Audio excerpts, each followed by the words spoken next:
গত শ্রীলঙ্কা সফরের আগে আমাদের লিপু ভাই মানে প্রধান নির্বাচক ওনাকে জিজ্ঞেস করা হয়েছিল যে মোসাদ্দেক হোসেন সৈকত দলে নেই কেন। উনি একটা খুবই বিচিত্র উত্তর দিয়েছিলেন যে দলে মিরাজ থাকতে সৈকতের কোনো জায়গা নাই।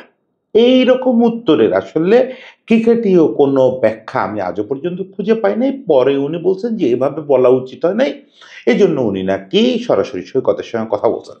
ওকে ফাইন, ওকে ফাইন, কিন্তু টেকনিক্যালি লিপুবার এই কথাটার একটা গুরুত্ব আছে।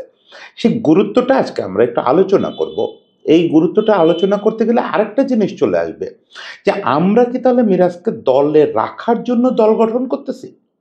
মিরাজকে এমনভাবে একাদশ সাজাচ্ছেন এবং এমনভাবে বোলিং সাজাচ্ছেন যাতে তিনি দলে থাকতেই পারেন। নিজেকে নিরাপদ রাখার মতো করে খেলার চেষ্টা করতেছেন। নিজেকে নিরাপদ রাখার এই যে চেষ্টা, এই চেষ্টা আমরা আগে পরে যখনই ক্রিকেটে দেখছি, আমাদের ক্রিকেটে, পৃথিবীর যে কোনো দেশের ক্রিকেটে, অন্যান্য দেশে আসলে এটা অ্যালাউই করা হয় না, কোনো ক্যাপ্টেনের এই সুযোগ নাই। আমাদের এখানে দু চারবার আমরা এটা দেখছি। যখনই এটা দেখছি তখনই বাংলাদেশ মহা বিপর্যয়ে পড়ছে। সেই জিনিসটা গত ম্যাচে সবচেয়ে বেশি কোশ্চেন উঠছে যখন সাইফ খুব গুরুত্বপূর্ণ সময়ে এসে 4 ওভার বল করে খুব সামান্য একটা রান দিয়ে 3টে উইকেট তুলে নিছে। স্বাভাবিকভাবেই প্রশ্ন উঠছে সে পরে 6 ওভার বোলিং পেল না কেন? পার্ট টাইম বোলার অ্যাটলিস্ট আরো 3-4 ওভার তো বল পাওয়ার কথা যখন সে সবচেয়ে সফল বোলার। সেই রকম একটা প্রশ্নের মুখে মানুষের ধারণা যে মিরাজ সম্ভবত জায়গা হারানোর ভয় পাচ্ছেন। এই জিনিসটা আমরা একটু আলোচনা করব। সেটা আলোচনা করতে গেলে লিপুবারের কথাটা দিয়ে শুরু করতে হবে যে কেন মিরাজ জায়গা হারানোর ভয় পাচ্ছেন, কেন সৈকত, সাইফ, মিরাজ এর যে কোনো দুইজনও আসলে একসঙ্গে দলে থাকতে পারে না। এই আলোচনাটা আজকে একটু করি। দেখেন, লিপু ভাই যখন বলল যে মিরাজ দলে থাকতে সৈকতের কোনো জায়গা নাই, এটার ক্রিকেটীয় দিকটা লিপু ভাই বুঝায় বলতে পারে নাই। পারে নাই বলেই না খুব বিতর্কিত হয়েছে ব্যাপারটা। ব্যাপারটা এই না যে দলে আসলে দুজন স্পিনিং অলরাউন্ডারের জায়গা নাই। আমরা তো ওই সময় আমি একটা কন্টেন্টে বলছিলাম যে আমরা তো একসঙ্গে দলে 4-5 জন স্পিনিং অলরাউন্ডারও একসময় খেলাইছি। কেউ ব্যাটিং অলরাউন্ডার, কেউ স্পিনিং অলরাউন্ডার, মানে কারোর এটা বেশি কারোর ওটা বেশি। কিন্তু মুশকিলটা কি জানেন? এই যে মিরাজ, সৈকত এবং সাইফ, এই তিনজনই আসলে off spinner, orthodox off spinner. এখন অর্থোডক্স অফ স্পিনারদের জায়গা ক্রিকেটে, আধুনিক ক্রিকেটে খুব কমে গেছে, খুব ছোট হয়ে গেছে। আপনি দেখবেন যে সম্ভবত রবি অশ্বিনের পরে আপনি ক্লাসিক অফ স্পিনারের জায়গা খুব একটা আধুনিক ক্রিকেটে দেখবেন না। ইভেন টেস্ট ক্রিকেটেও, ওয়ান ডে, টি-20তে তো নাই বললেই চলে। কারণ অর্থোডক্স অফ স্পিনারদের যে বোলিং বৈশিষ্ট্য, এইটা আসলে উইকেট টেকিং এবিলিটি অনেক কম। ইনফ্যাক্ট রবি অশ্বিনও একটু মানে ডিফারেন্ট কেস। কারণ এর আগেও যদি আপনি দেখেন তাহলে সাকলায়েন মুশতাকের থেকে শুরু করে রবি অশ্বিন, এর মাঝখানে যা অর্থোডক্স অফ স্পিনার আসছে সবই মূলত বল চাকার, সবারই হাত ভাঙে বলে মানে অভিযোগ তো ছিলই। ধরেন সাইদ আজমলের মতো সফল বোলার পরে আমরা দেখছি যে 45 ডিগ্রি হাত ভাঙে, 45 ডিগ্রি কোনোই ভাঙে। তো এছাড়া কেউ কিন্তু সাফল্য পায় নাই। রবিচন্দ্রন অশ্বিন এই জায়গাটা একটু ব্যতিক্রমী কেস। এ বাদ দিলে আপনি যদি দেখেন আধুনিক ক্রিকেটে সাকলাইন মুশতাকের পরেই আসলে কোনো সফল অফ স্পিনার নাই। কারণ এখন ক্রিকেটটা যেভাবে খেলা হয় তাতে শুধু অফ স্পিন দিয়ে আপনি ব্যাটসম্যানকে বেঁধেও রাখতে পারবেন না, উইকেটও তুলে নিতে পারবেন না। তাহলে কি অফ স্পিনারদের দিন শেষ? ট্র্যাডিশনাল ডানহাতি যে অফ স্পিনার, এটার দিন শেষ? না, একেবারে শেষ না। এই জায়গায় ওই অফ স্পিনার যদি অনেক রকম ভেরিয়েশন নিয়ে আসেন, অনেক স্মার্টলি বল করতে পারেন এবং অনেক মাস্টারি দেখাইতে পারেন, অবশ্যই তার জায়গা আছে। ওই যে বললাম রবিচন্দ্রন অশ্বিন, অশ্বিনের মতো যদি আপনি হইতে পারেন তাহলে আপনার জায়গা আছে। তো মুশকিলটা হচ্ছে আমাদের এই যে তিনজনের কথা বলতেছি, যে তিনটা অর্থোডক্স অফ স্পিনার, এই তিনজনেরই না কেউ ওই অর্থে রবি অশ্বিনের ধারে কাছেও না। সাকলাইন মাস্টার তো বহুত দূর কি বাদ, এই রবি অশ্বিনের ধারে কাছেও না। ফলে শুধু অফ স্পিন দিয়ে এরা কেউ ন্যাশনাল টিমে ঢোকার মতো না। তাহলে এরকম ন্যাশনাল টিমগুলো এখন কি করতেছে, কি খুঁজতেছে? আপনি যত এরকম অফ স্পিনার দেখবেন বিভিন্ন দলে আছে যে কোনো ফরম্যাটে, সবাই মূলত ব্যাটিং অলরাউন্ডার। মূলত তাদের ব্যাটটাই টিমকে বেশি সার্ভিস দেয়। পাশাপাশি সাইফের মতো এরকম 3-4 ওভার বল করলে সে ওইটুকু সময় কাঁপায় দিবে। এখন মিরাজেরও তো ব্যাপারটা আসলে কি, মিরাজ আসলে একসময় তো আমরা মনে করতাম যে মিরাজ ব্যাটিং অলরাউন্ডার, যখন সে এজ লেভেল খেলতো। তারপরে সে হলো হচ্ছে বোলিং অলরাউন্ডার, শুধু বোলার হিসাবে ক্যারিয়ার শুরু করলো টেস্টে। তারপরে আস্তে আস্তে প্রমোশন পাইলো, ব্যাটিংয়ে বিভিন্ন জায়গায় টেস্টে রান পাওয়া শুরু করলো, ওয়ানডেতেও তার 2টা সেঞ্চুরি আছে। সব মিলে মিরাজ নিজেকে একটা ভালো মাঝারি ব্যাটসম্যান, মাঝারি বোলার এরকম একটা শক্তিতে পরিণত করছিল। কিন্তু গত কয়েক বছরে সেটা তো গত 2-3 বছরে মারাত্মক ফল ডাউন হয়েছে। বিশেষত ফলটা হয়েছে হচ্ছে বোলিংয়ে। মানে বোলিংয়ে সে কোনো উন্নতি করতে পারে নাই। অবনতি যত হয়েছে তার চেয়ে বেশি হয়েছে যে বোলিংটা একদম ম্যাড়মেড়ে হয়ে গেছে। তাই হচ্ছে আজকাল ট্র্যাডিশনাল অফ স্পিনার যারা ভেরিয়েশন যোগ করতে পারতেছে না, তারা নিজেদের এরকম একটা জায়গা আবিষ্কার করতেছে, ওমা আমি তো আমার কাজটা ঠিকঠাক করতেছি, তারপরেও রানও আটকাইতে পারতেছি না, উইকেটও নিতে পারতেছি না। এরকম একটা জায়গায় মিরাজ নিজেকে আবিষ্কার করার ফলে যেটা হচ্ছে, ম্যানেজমেন্টও থতমত খেয়ে গেছে।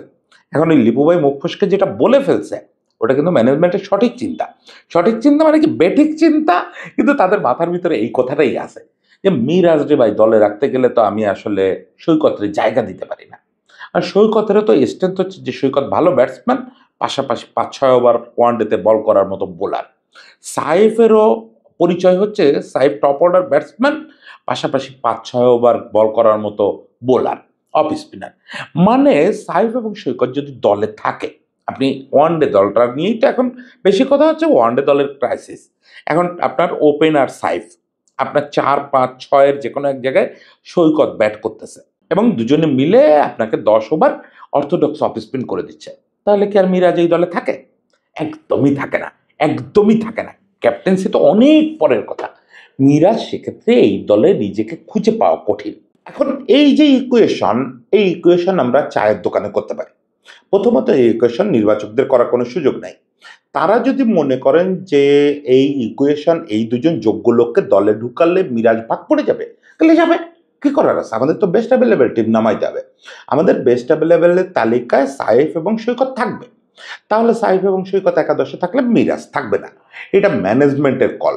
এই কলটা নিবে হচ্ছে ম্যানেজমেন্ট, মানে কোচ, অ্যাসিস্ট্যান্ট কোচ ও তমুক এরা মিলে কল নেবে যে সে দলে থাকবে কিনা। আপনি নির্বাচক হিসেবে আপনার কাজ হচ্ছে, যদি মনে করেন তাহলে মিরাজ সহ 3জনকেই রাখা, মিরাজকেও যদি আপনি 15 জনের না মনে করেন রাখবেন না, সেটা আপনি বোর্ডকে জানাবেন যে আমরা তো মনে করতেছি যে মিরাজের 15 জনেই জায়গা নেই। বোর্ড ক্যাপ্টেন খুঁজবে, এটা বোর্ডের দায়। নির্বাচক হিসাবে আপনাদের এসব দায় না। এখানে তো প্রত্যেকের প্রোটোকল ফিক্স আছে যে আমার দায় এতটুকু। বোর্ড যদি চাপায় দেয় যে অমুক ক্যাপ্টেন, তাকে তোমার দলে রাখতে হবে, আপনি ওটা প্রেস কনফারেন্সে বলে দেন যে আমি 14 জন নির্বাচন করতে পারছি আর একজন বোর্ড আমাকে দিয়ে দিছে যে একে দলে রাখতেই হবে, তাহলে আর কেউ প্রশ্ন করবে না। কিন্তু প্রোটোকল অনুযায়ী এটা বোর্ড করতে পারে না। বোর্ডকে আসলে আপনাকে আগে কনফার্ম করতে হবে যে এই খেলোয়াড়টা আমি চাবো আগামী 6 মাস 1 বছর এই যে পারফরমেন্স এ দলে থাকবেই, তখন বোর্ড তার মধ্যে থেকে ক্যাপ্টেন ফিক্স করবে।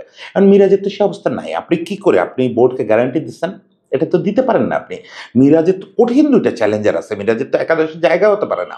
যদি সাইফ এবং সৈকত দলে ফেরে, তাহলে তো এটা কোনোভাবেই, সাইফ তো ফিরছেই, সৈকত যদি দলে থাকে, তাহলে তো মিরাজের আসলেই দলে জায়গা নেই।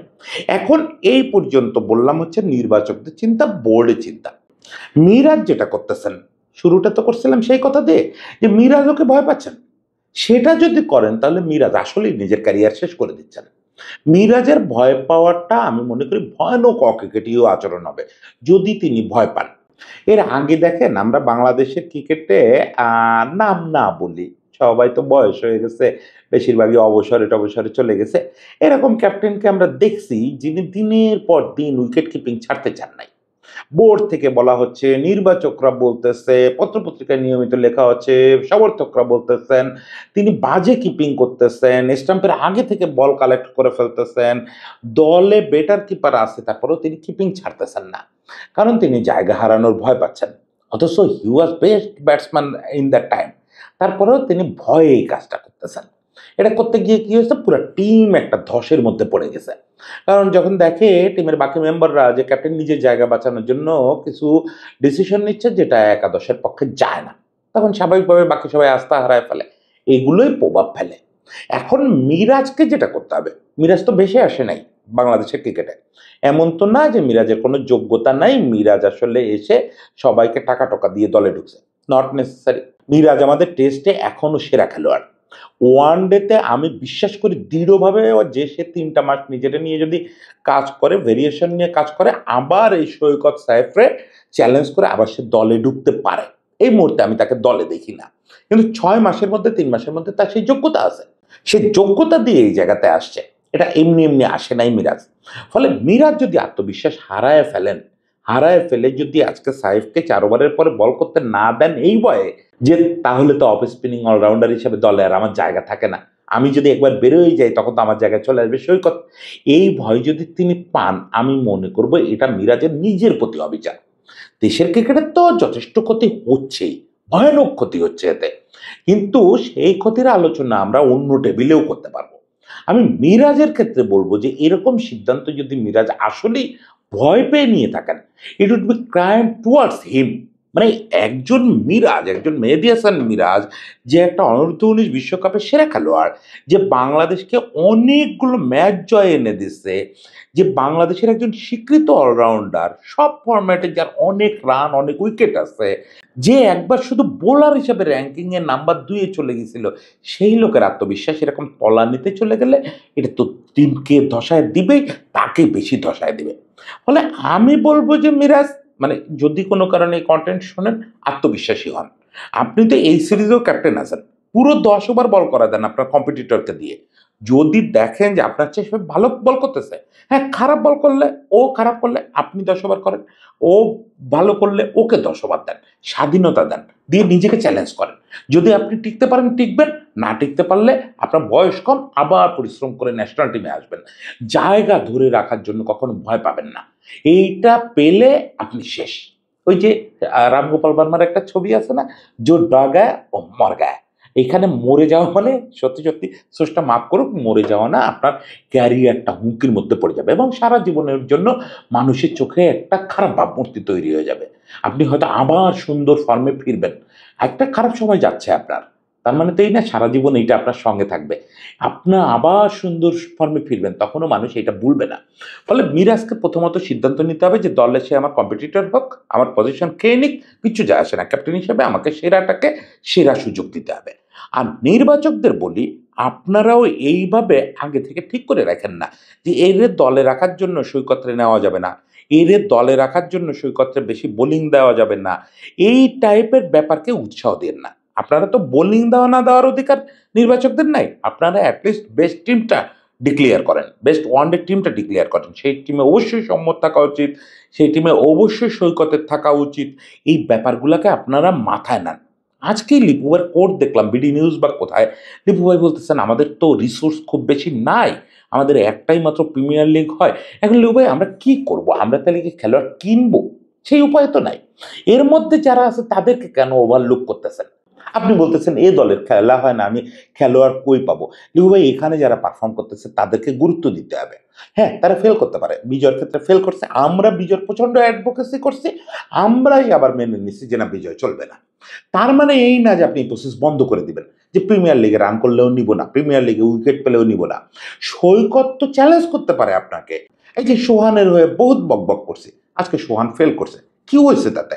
সোহান বাদ পড়ে যাবে, যদি সোহান টিকতেই না পারে সোহান বাদ পড়ে যাবে, আরেকজন আসবে, প্রসেসেই থাকতে হবে। এটা কখনোই আপনার প্রত্যাশা করার সুযোগ নাই যে কোনো এক সময় আসমান থেকে একটা দুইটা খেলোয়াড় পড়বে, পড়বে না। এই প্রসেসের থেকেই আপনাকে খেলোয়াড় নিতে হবে, এখানেই ব্যর্থতা আসবে, এখানেই সাফল্য আসবে। আসছে না সাইফ সাফল্য, আসছে না এরকম সাফল্য আসবে। শামীম আসছে, শামীম পাটোয়ারি আজকে একটা সিরিজে খারাপ করছে, কিন্তু শামীম আসছে, একবারে সবই তো ব্যর্থতার গল্প না, অনেক সাফল্যের গল্পও আছে।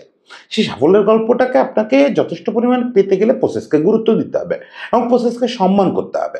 আপনি লিগ বাড়ানোর জন্য বোর্ডকে পুশ করেন, এ দলের সিরিজ বাড়ানোর জন্য বোর্ডকে পুশ করেন, যতক্ষণ সেটা না হচ্ছে ততক্ষণ পর্যন্তই যারা পারফর্ম করতেছে তারাই আপনার অ্যাসেট, তারাই আপনার রিসোর্স। এর বাইরে তাকানোর কোনো সুযোগ নাই আপনার। আপনি ভাড়া করে খেলোয়াড় আনতে পারবেন না, কোনো একদিন হঠাৎ করে ফাইন মর্নিং কিছু খেলোয়াড় আকাশ থেকে পড়বে না। ফলে এদের ভিতরে যারা ভালো তাদের অবজ্ঞা করার কোনো অধিকার আমাদের কারণ নাই। এই রিকোয়েস্টটা আসলে 3টা গ্রুপের কাছে থাকলো। প্রথমত নির্বাচকরা আপনারা আপনাদের বেস্ট টিমটা করেন, তাতে যদি আপনাদের ক্যাপ্টেন স্কোয়াডে না থাকে এটা নিয়ে বদার হয় না।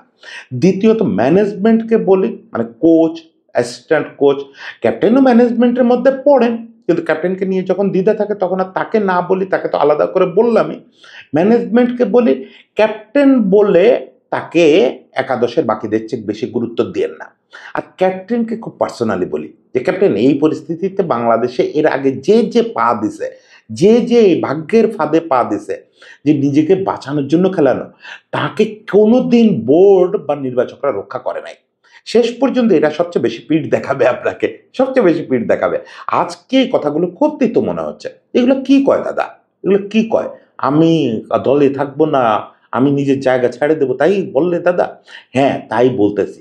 তাহলেই শুধুমাত্র সুযোগ আসছে আপনার আবার ওই জায়গাটায় যাওয়া, আবার ওই ক্লেম করা যে আমি সাকিব আল হাসানের উত্তরসূরি। আর যদি না ছাড়েন, যদি ভয় পেয়ে যান, যদি ভাবেন যে সাইফরে বল দিলে আমি দলে টিকতে পারবো না, যদি ভাবেন সৈকত ভাই দলে ফিরলে আমি দলে টিকতে পারবো না, এই ভয় যদি আপনারা পেয়ে বসে তাহলে আর কেউ আপনাকে রক্ষা করবে না। এক সিরিজ, দুই সিরিজ, তারপরে যে মুখ ফেরায় নেবে এই নির্বাচকরা আর আপনাকে চিনবে না। তখন এই লিপু ভাই প্রেস কনফারেন্সে বলবে যে কি মিরাজ, আমি সৈকত দলে থাকতে মিরাজকে দলে নিতে পারি না। তখন এই কথাটা আপনার দিকে ছুটে যাবে। এরা নির্বাচকরা কখনো পার্মানেন্টলি কাউকে রক্ষা করবে না। ফলে আপনি স্বাধীনভাবে সবাইকে খেলতে দেন, সত্যিকারের ক্যাপ্টেন হয়ে ওঠেন, তাতে নিজে বাদ পড়ে গেলে যাবেন কি হবে? সবার জন্য শুভকামনা থাকলো। সৈকতকে খুব দ্রুত দলে আনা দরকার, ওয়ানডে দলে, এবং সৌম্যকে দলে আনা দরকার। এই জিনিসটা যেভাবে হোক করেন, সবাই ভালো থাকবেন।